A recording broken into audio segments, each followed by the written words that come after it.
This is Jean with Jean's Clean Team, CEO, and we are here tonight live on Facebook.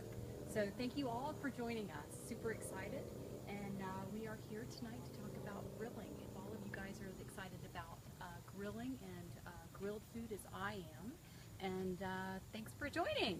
So we are here with Mitch, and he's going to teach me how to clean a grill tonight. So Mitch, thank you for coming. My pleasure, and thanks for having me. And let's start talking about grill cleaning here. We always want to make sure when we start this process that the grill is cool or cold and that the gas is turned off. So I'm just going to check real quick and make sure that the gas is off. And there it goes. Okay? So we're going to take a look at the situation with the grill. This is not terribly punky on top, but there's a lot of loose debris that we're going to scrape off. I always recommend that people check with their the manufacturer to see if they have any specific instructions on the type of device that's used to clean the grilling surface. There's iron surfaces and there are ceramic surfaces, and you don't want to scratch up surfaces using the wrong materials. For right now, I'm just going to use this little plastic or kind of scraper, and I'm just going to knock off any real loose material that's on the grill. Well, that's easy enough. It comes off pretty well. Yeah, and if it's not perfect, I have two things to say about that. It's okay. We're going to burn off any debris at the very end of the cycle of cleaning, and also the grease that's on the grill protects the surface. So if you're in a real humid environment or like an ocean, beach environment, sometimes having them not sparkly clean is actually a good thing. Perfect. But of course, you want it to be safe to eat on. So I'm going to go ahead and just knock off some of the loose stuff. Wonderful. And while you're doing that, I want to make sure to remind everybody, while they're watching, they want to make sure to click like, and that's the only way you can make sure to win our giveaway today. Thanks. So it's handy to have a place to put these grill tops when you're dealing with the rest of the grill. So I laid out some newspaper on the side, and newspaper is great because then you can just roll it up and throw it away if it gets greasy. Okay, so that's a gentle clean. That's a gentle scrape right there. Easy enough. Okay, now grills come in all different kinds of designs, but they have these kind of heat deflectors which help them cook more evenly, because the flame that comes out of the gas pipe is more dispersed. So again, we're just going to knock off the real loose stuff, and we'll set these aside as well. All right, what can I do to help? Well, right now I think we're going to get ready to scrape some things into from the body of the grill down into this pan. It's just going to fall on the bottom? Yeah, so it's just going to fall on the bottom, and you don't have to actually handle anything that's kind of greasy. Okay. So I'll put these aside. Now, if you want to take, Jean, a little brush like this. Okay. It's kind of a wire brush. You can get them brass bristles or stainless steel bristles. The gas comes out of little holes in these tubes. So if you want to just brush lightly and see where the holes are. On this grill, they're on the side. Any of those holes that are plugged up, either from drippings or from rust, they're not really giving you even heat. So you take those off. Just like that? Just like that. Oh, Easy perfect. enough. Yeah. And that's it. Now you do that for all of the ones that you have. And I have one more device, a scraper. Okay. It could be your spatula, although probably you want to use something like a, what is this, for wallboard, Is that a putty knife? Yeah, putty knife or something like that. And while we're doing this, go ahead and knock off any of this loose stuff that's inside. Yeah. What we're mostly concerned about here is not super cleanliness, but we don't want to have so much detritus in the grill that it could catch on fire, right? So we don't do this regularly, like we don't clean it, every month or every 2 weeks, but it depends on how often you grill, right? So if you're grilling every single day and you're grilling, fatty foods, you might want to check it more often than if you're an occasional griller. Yeah, I was surprised to learn how, the top leading fires grill fires are from uncleaned grills. Yeah. So. Yeah, because all of that stuff can catch fire and it's all fatty. Now, great job. Knock whatever else we got there. Now, what's important to know is that the bottom of your grill usually has 1 or 2 pans. And I'm going to move this slightly just so you can tell what I'm talking about. There are 2 pans here. There's one that's a very large catch pan, and then there's a drippings pan that is the second pan. And drippings typically will flow into that little hole in the middle of the pan. So what you do here is you carefully, this particular pan this dripping pan has water in it. And so what I want to try to do, and it's really gunky, right? So if your grill is outside and it's not covered with a grill cover, sometimes the rainwater can get in there and get really funky. Can I do this here? Absolutely. So I'm just going to find a place to pour that for now, because it'll make it harder to clean later. I'm actually going to put this back in. And Gene, what I'm going to do, I'm going to come around here. I'm going to take the scraper. Here, this one? Yeah, okay. That you used. And I'm going to scrape all of this material down into that little pan. Okay?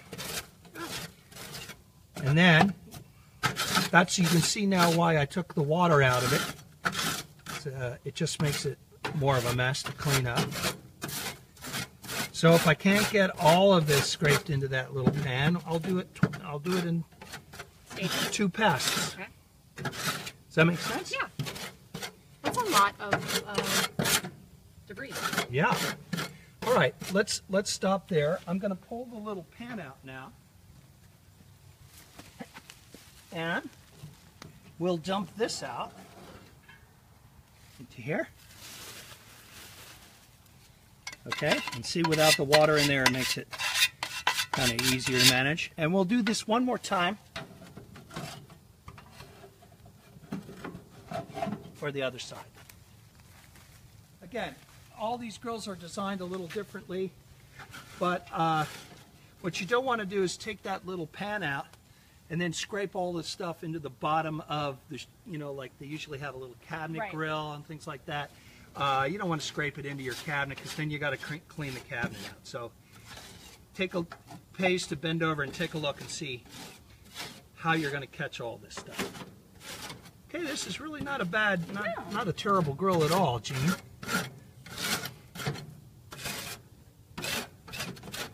Okay. All right, looking good. All right, I just wanted to remind everybody again to do a like. So you make sure so you can win that giveaway that we're giving. So at the end, we're going to do it so everybody will know who won today before everything's over. So make sure to like. So here we are, dumping the second batch in. Now, actually, we're looking pretty good inside. Remember, I said it doesn't matter that it's perfect. It matters that any things that might catch fire as they build up over time are eliminated. So we're not looking for perfect, we're looking for good enough. Now, one of the things you can do to make these easier to clean out is to put some tin foil inside and line them. All right, I can do that for you. Yeah, sure. When you do that,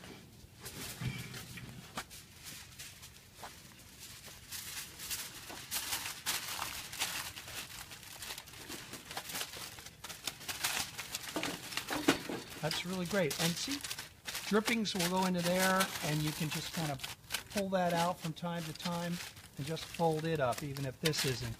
It kind of depends on how fatty the foods are. There you that you're go. making. You want to cover this as well? No, I think I'm going to take the garbage bag and and put this inside, and I'll get all the rest of the loose stuff. Perfect. If it fits. There you go. Okay, good. So, that's pretty good. Yeah, awesome. Okay? All right. Right? And then we'll slide this tray back in.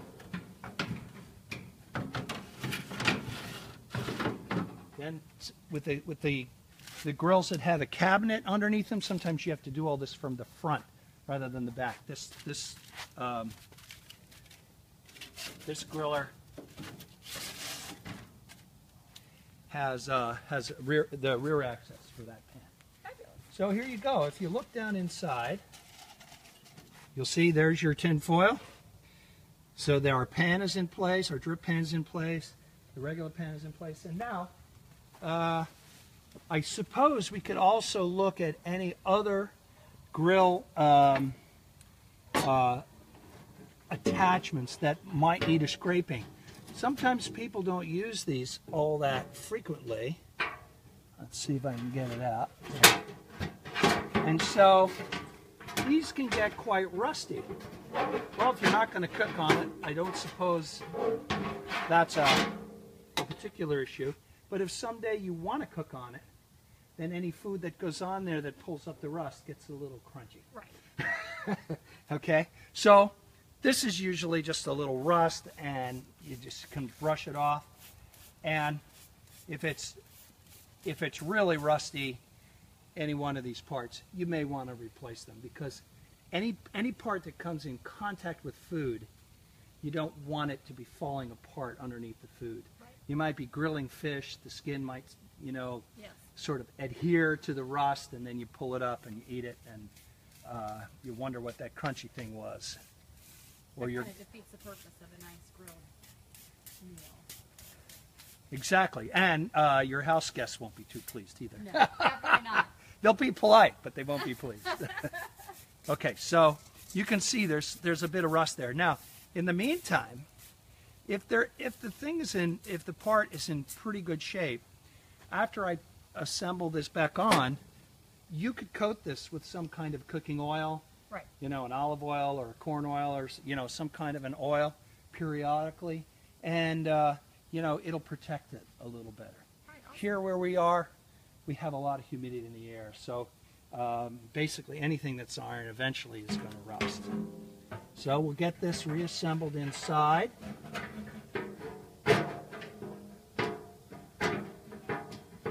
And we'll pull this down, and this went in a little hole there, okay?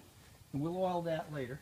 And now we're going to reassemble. So Gene, grab those three things, and they fit in the grill a certain way. You'll see sometimes it pays attention, it pays to pay attention to how they came out. You'll see these little notches here and these little tabs here, okay? So a grill manufacturer might have a little trick like that just to kind of keep them in place, particularly if it's on a grill where you're moving, going to move it around on wheels. Go ahead and set that in. Great. Now I've noticed on some people like to cover these with foil. Which doesn't seem like a good idea. I don't think it's a good idea either, because they're made to deflect heat. So, I don't know that foil is all that, Sure. reliable for Right. that purpose. It might keep the fat off, but Yes. might cause other problems. Okay, so we have those on, and now we put the grill surfaces back on. That way? Well, let's see. It would go, actually, there's a little ledge here. Oh, I see. Okay, and a little ledge here, so it lays in like that. And obviously you can tell this is another good reason not to have hot grill surfaces when you're working with them. Yes. Okay. Good job. There you go. Now, if you look at this carefully, you might say, gee, that's a pretty pattern in the middle, but my hot dogs are going to fall through. You So, put those upside down. well, not upside down, but maybe Backwards? side to side. Yeah. So just slide them over. That's it. There you go. It pays it pays to kind of look at, what you're doing before you pull them out, okay? But intuitively, you don't want your hot dogs falling down there. They're hard to retrieve. No. Okay, so we're pretty clean here, right? And what I would recommend at this point is that you fire up the grill and just burn the surface for about at least 15 minutes, okay?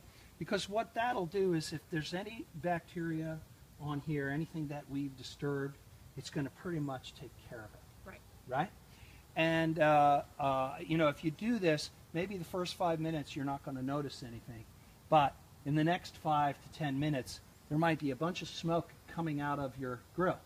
That's all of this stuff burning off. It could turn gray, and it becomes ash, basically. Okay. Very Okay? Then you turn off your grill, you let it cool down. You can just brush that off with a light brush, or you can even use this brush again. And then you might want to oil the surface for the next time you want to cook it. Okay. Any other questions? Well, I know some of my friends have some grills, and they'll do that after every meal they cook. Yeah. They'll burn everything off and oil it up and stuff. Is that a little overkill? Well, it uses more gas, but if you're, if you're germophobic or, you're worried if you're cooking a lot of fish, maybe that might be, bacteria collector, then be safe. Rather be safe than sorry. Yeah. Right? Okay. But it does use a lot more gas. When I do that, Gene, I'll just tell you that I usually leave the grill on and then I fall asleep and I forget. And then the next morning I'm out of gas. So if you're going to do that process, then what I recommend is set a little timer. Okay. Your microwave has a little timer, or you have a little, egg timer or something like that to remind you to come out and turn off the All right. grill. Does that make sense? Yeah, absolutely. Yeah, it's just saves gas money. Okay. Anything else on this? Now we have a pretty clean grill. We should, we could fire it up. This particular grill has a black finish on it. If you had a stainless steel finish, you might want to take a rag, which I have over here, and a little bit of stainless steel Okay. Perfect. cleaner, and depending, on the surface, just kind of you wipe off your shiny stuff. Some of this can be a little, A little oily? a little oily. It could have drippings on it. It just makes it present better. I suppose if you're going to handle food and you haven't cleaned these in a long time, you might have it be a vector for bacteria transfer. Okay. So it's kind of good to clean them once in a while anyway. You don't need to worry too much about this up here. It's going to get hot. But, your knobs, you clean off. Now, on other grills, this is all a stainless steel, or maybe this deck is stainless steel here, or maybe this is stainless steel. So oftentimes, and I don't know if this one does it easily, but when you're cleaning, sometimes these knobs come off pretty easily, and that just helps you get Right. all around. Okay. Okay? Very good. Any other questions? The gas? Should we turn the gas back on? Well, if we want to heat her up, go ahead. Do you know how to do it? I do. Okay. Of course, you know this if you're a griller, but there's, sorry, sorry. lefty-loosey, righty-tighty, right? So, and there are little arrows on top of the gas can that tell you when you're going in the right direction. Okay? There, it's on. Yeah, that's All great. right. Now, I would recommend next time you do that you open the top. Oh. So when you turn the gas on here and you turn the gas on here, okay? I don't grill that often, as you can tell. I'm sure. Ooh, sounds like popcorn. But the reason is gas is heavier than air, right? Yes. So when you turn it on, it's often the gas is going to sit in here. And if you don't get ignition sure. really quick, you could get a small explosion. Yeah, well, we don't want that. So just, be safe, right? Yes. Open the lid, turn the knob, set Well, the I got fire, lucky. and then close her down. So anyway, this process could take you know, anywhere to 5 to 15 minutes before you see smoke. I don't know if we're going to run the video that long, but Okay. I'll turn it back over to you. All right, perfect. Well, thank you. I really appreciate it. Now we can grill tonight. My husband will be very happy. All right, well, I think we've got someone on marketing, my marketing team. She's going to pick a couple of names. We're going to do number 6. So I'm going to see if she can do that for me really quick, and we're going to see if I can find out. So it looks like Mia Carrero and Kathy Hartland has won. So we will send that over. We'll mail it out. We'll just need some mailing address. How do they reach you for the mailing address? Yeah, we will message Sheila, and then we will send out your gift. Thank you so much, everybody, for watching. Tune in next time. We'll do it again soon. Take care. Safe grilling.